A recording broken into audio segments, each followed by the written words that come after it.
Gold, trusted gold buyers. మీరు తాకట్టు పెట్టిన బంగారాన్ని విడిపించి ఈ రోజు ఉన్న మార్కెట్ ధరకు కొనబడను.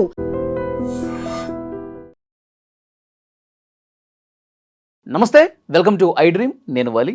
ప్రస్తుతం నాతో పాటు స్టూడియోలో ఉన్నారు రాజకీయ విశ్లేషకులు మందడి కృష్ణారెడ్డి గారు. సార్తో మాట్లాడదాం. సార్ నమస్కారం. నమస్కారం అండి. మందడి కృష్ణారెడ్డి గారు, పశ్చిమ బెంగాల్లో భారతీయ జనతా పార్టీ అద్భుతమైన విజయం. ఎన్నాళ్ళుగా కలగాను మిగిలిపోయింది భారతీయ జనతా పార్టీకి పశ్చిమ బెంగాల్ గెలవటం అనేది. ఇవాళ సాకారమైంది. మమతా దీదీని ఓడించేశారు. ఇక్కడ భారతీయ జనతా పార్టీ చేసిన కృషిని, ఈ విజయాన్ని ఎట్లా చూస్తారు? అన్ని రాష్ట్రాలు ఒక ఎత్తు అయితే పశ్చిమ బెంగాల్ మరొక ఎత్తు. పశ్చిమ బెంగాల్లో ఒకసారి ఏదైనా ఒక ప్రభుత్వం అక్కడ వచ్చిందంటే కనీసం 3 పర్యాయాలు మినిమంగా ఉండడం అనేది మనం చూసాం. ఫస్ట్ కాంగ్రెస్ గవర్నమెంట్, అలాగే చాలా ఏళ్ల పాటు కాంగ్రెస్ గవర్నమెంట్ పరిపాలించింది. ఆ తర్వాత కమ్యూనిస్టులు రాజ్యంలోకి వచ్చారు. 20 ఏళ్ల పాటు అప్రతిహతంగా వాళ్ళు పరిపాలించడం జరిగింది.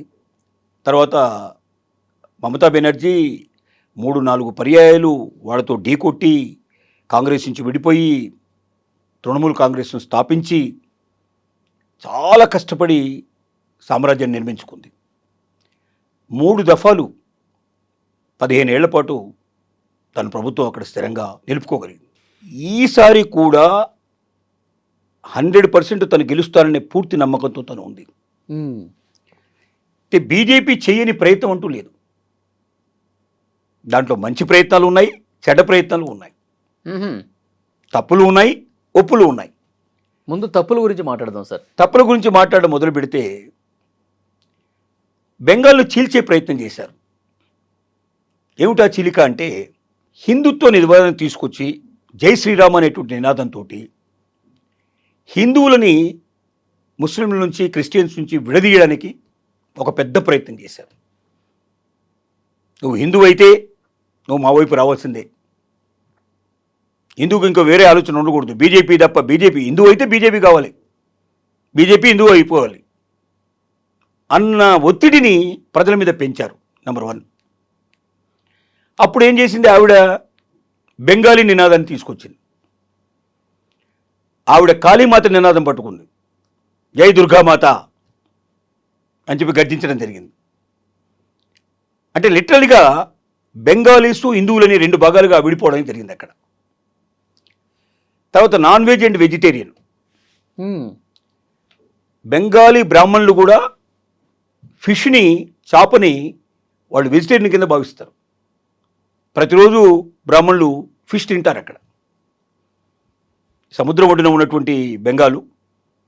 రెండవది, అక్కడ హుగ్లీ నదిలో విపరీతమైనటువంటి చేపలు దొరుకుతాయి. కాబట్టి వాళ్ళు ఫిష్ మీదనే మొదటి నుంచి ఆధారపడి ఉన్నారు. మరి బ్రాహ్మణులు పవిత్రంగా దేవాలయాల లోపల పూజలు చేసేటువంటి బ్రాహ్మణులు కూడా అక్కడ ఫిష్ తింటారు. మిగతా రాష్ట్రాల్లో దాన్ని అసహించుకుంటారు. సో ఆ రకంగా డివిడెండ్ చేసిందే. తర్వాత ముఖ్యంగా ఎస్ఐఆర్ సర్ అనేటువంటి ఒక కొత్త ఆలోచనకు శ్రీకారం చుట్టింది ఎవరంటే అమిత్ షా. ఏమిటి సరి చేసే పని అంటే, ఒకటి చనిపోయిన వాళ్ళ ఓట్లు కనపడకుండా చేయడం, అంటే శాశ్వతంగా తొలగించడం. రెండోది, ఒకే ఓటు 2-3 చోట్ల, 4 చోట్ల ఎక్కడైతే ఉంటే అవి తీసేసి ఒక్క చోటనే ఉండేటట్టుగా ఏర్పాటు చేయడం.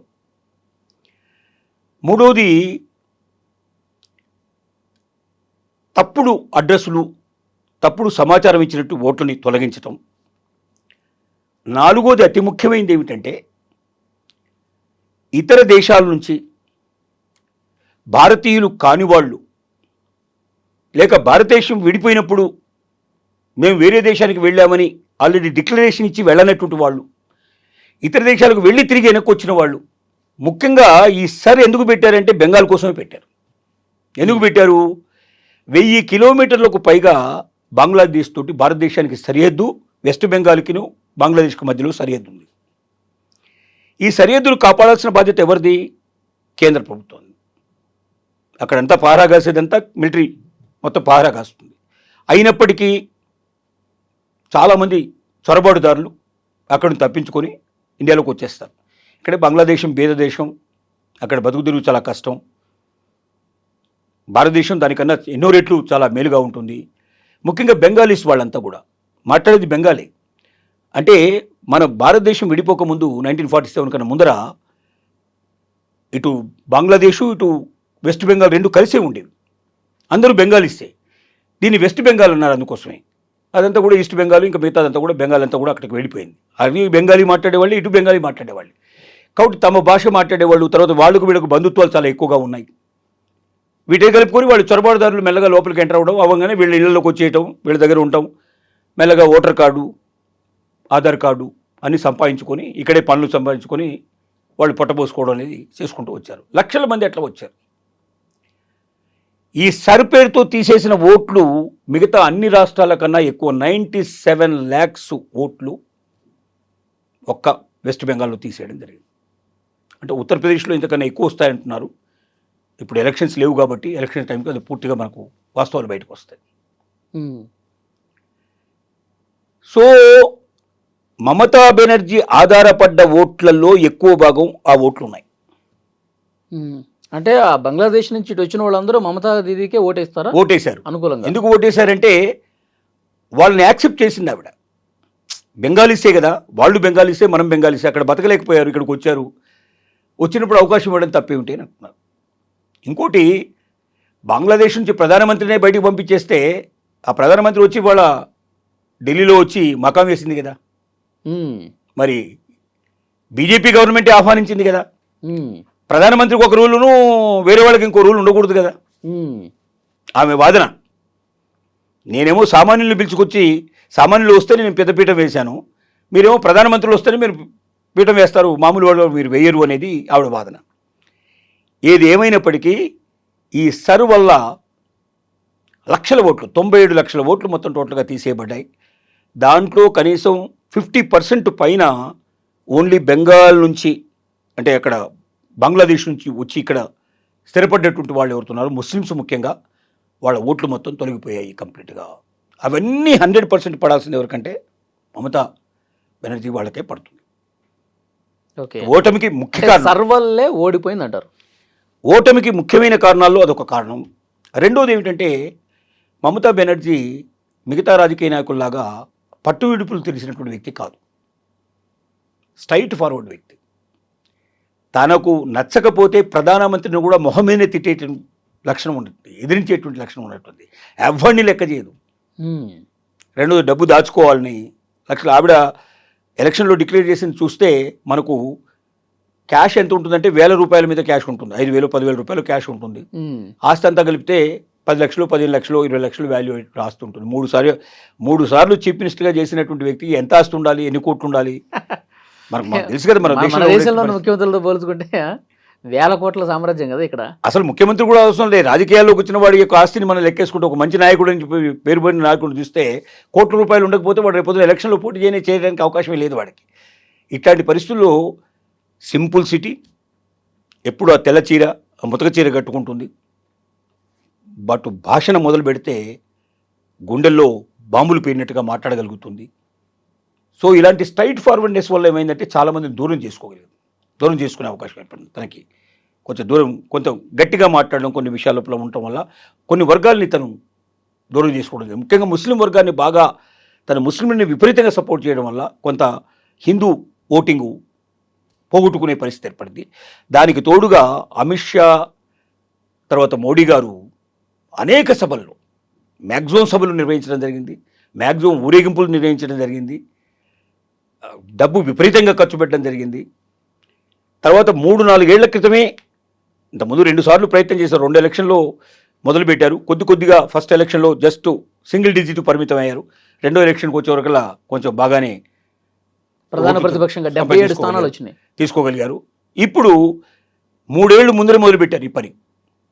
3 years పైనే ముందరే ఆర్ఎస్ వాళ్ళని మొత్తం ఆర్ఎస్ఎస్ని దింపారు, ప్రతి ఊళ్ళో దింపారు, ప్రతి ఇంటికి వెళ్ళి చేశారు, ప్రచారం ఉధృతంగా చేశారు.